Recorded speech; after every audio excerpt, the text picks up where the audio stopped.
Welcome to the Holly Hibbard Leadership Podcast, your go-to source for actionable insights, practical advice, and inspiring stories to help you lead with faith-filled purpose at work and at home.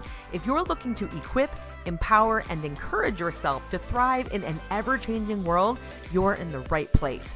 I'm Holly Hibbard, and with over 20 years of experience as a science teacher, leadership coach, entrepreneur, and relationship mentor, I understand the challenges and growth opportunities that come with pursuing your passion.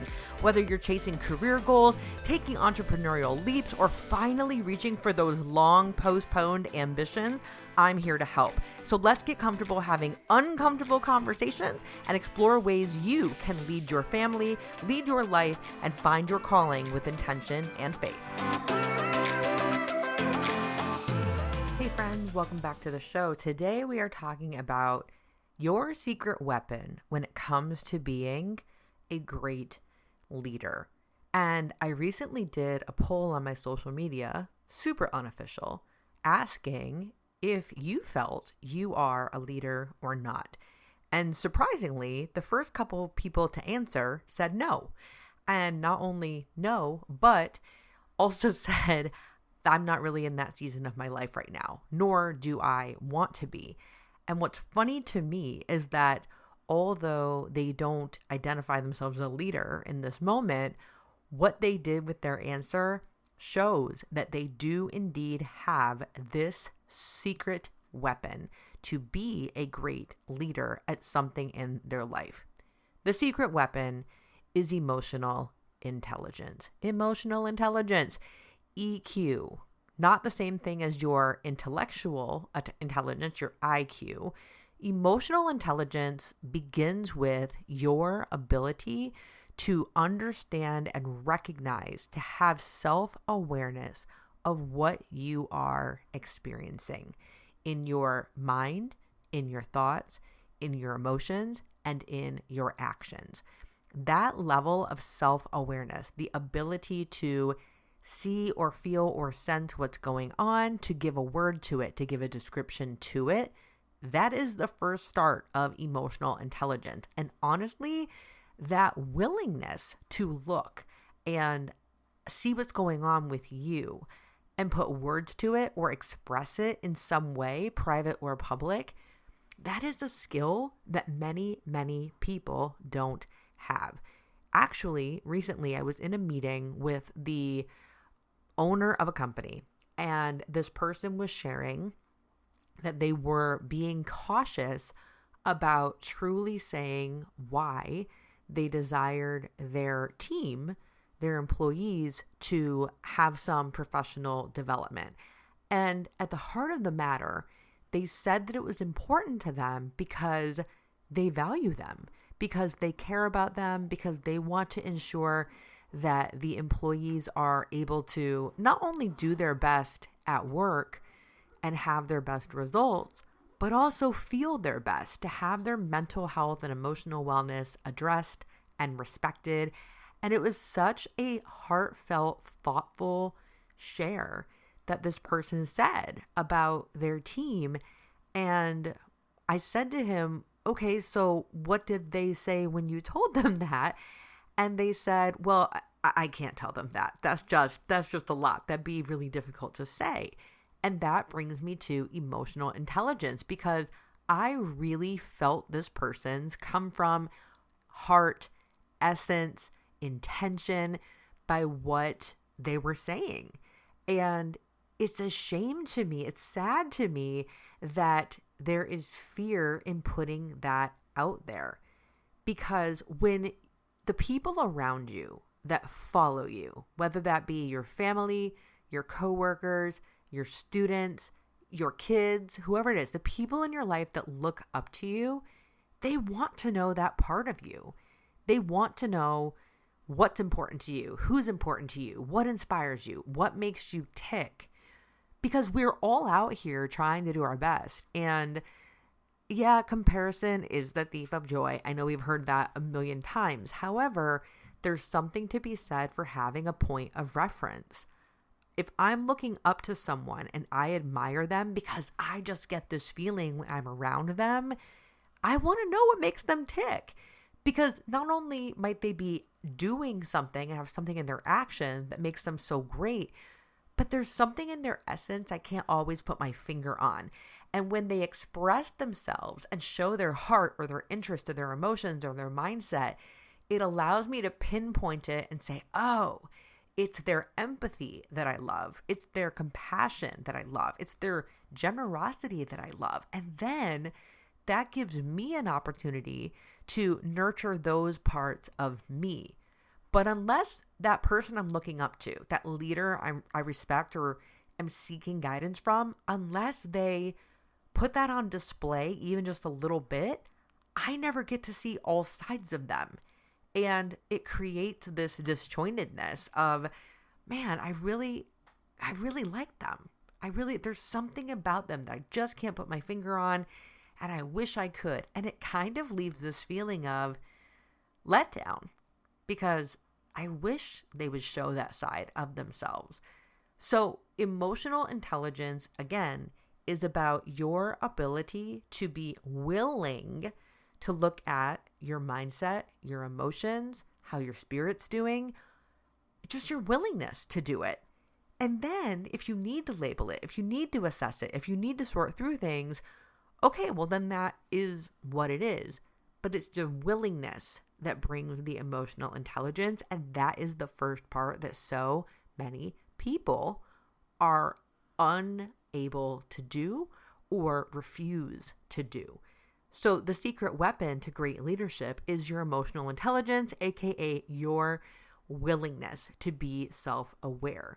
Self-awareness has other benefits too, because then if you can identify where your mindset is and be in honest recognition of what's going on with you, or you can notice where your emotions are in the moment, especially in moments where you feel stress or anxiety, or you feel you're under pressure, or you're under the microscope and people are watching you.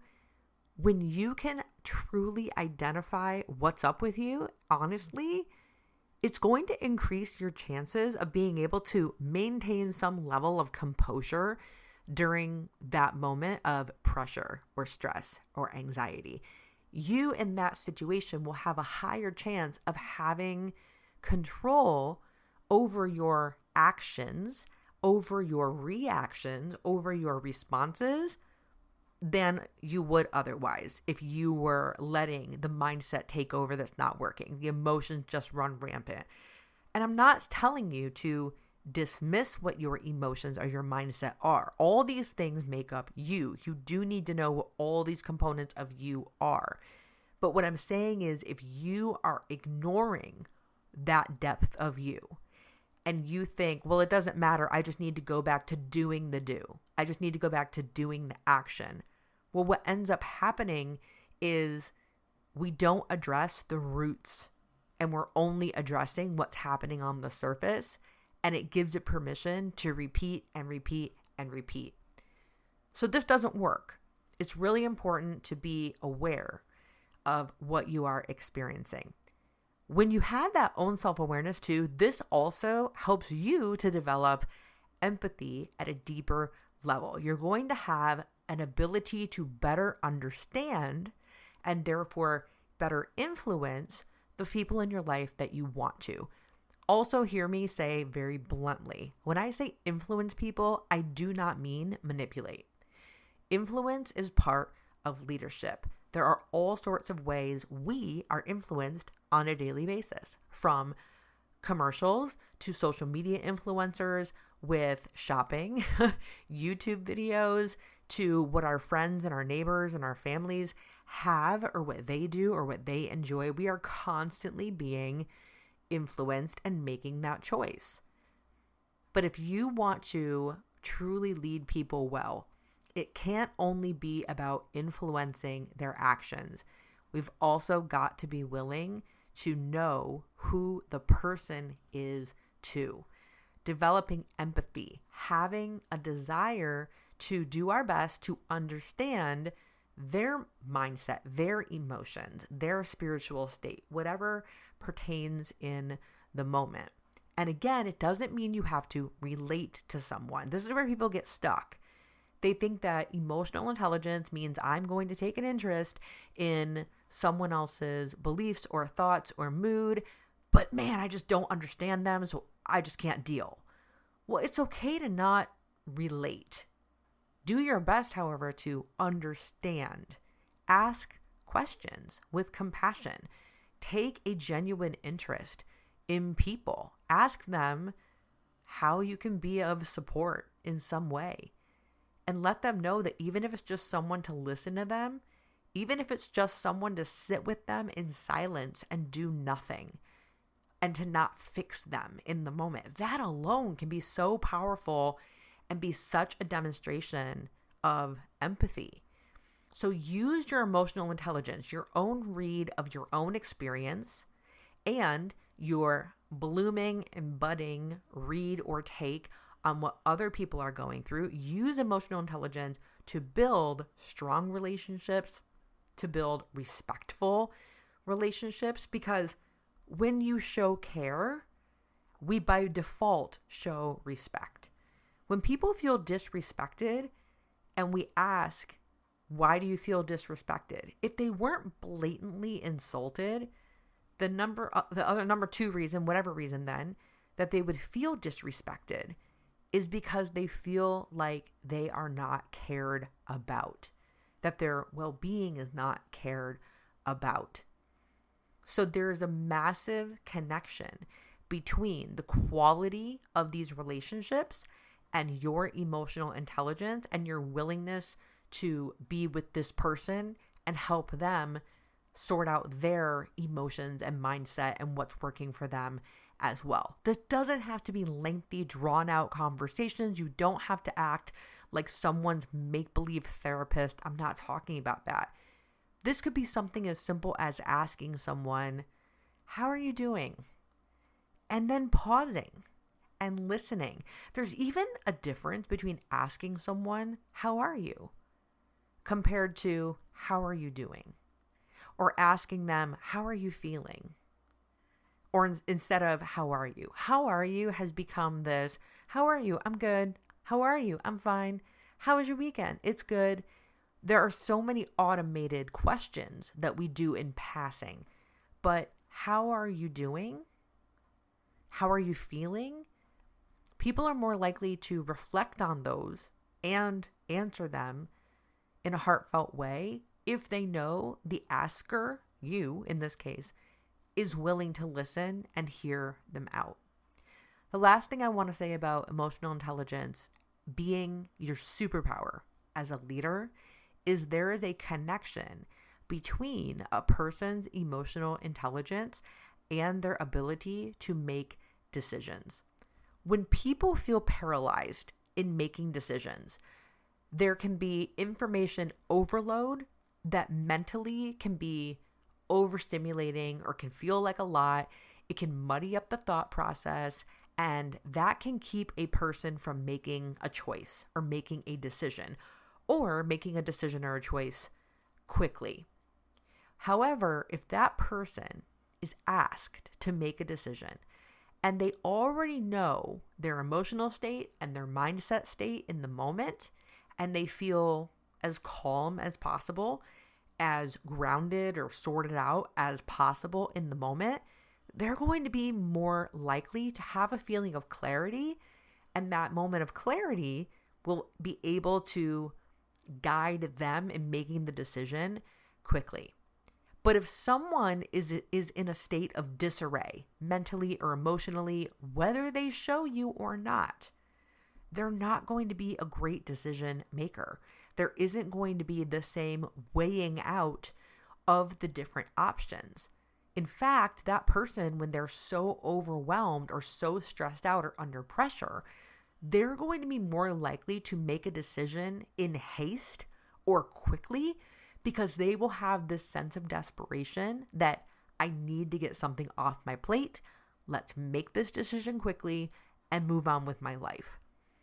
And with your family members, with your colleagues, with the people you work with your boss, I'm sure you probably would appreciate when people make those decisions and those choices from a place that is well thought out, calm, breathing, as best we can, because we can't all escape stress or pressure. We can't.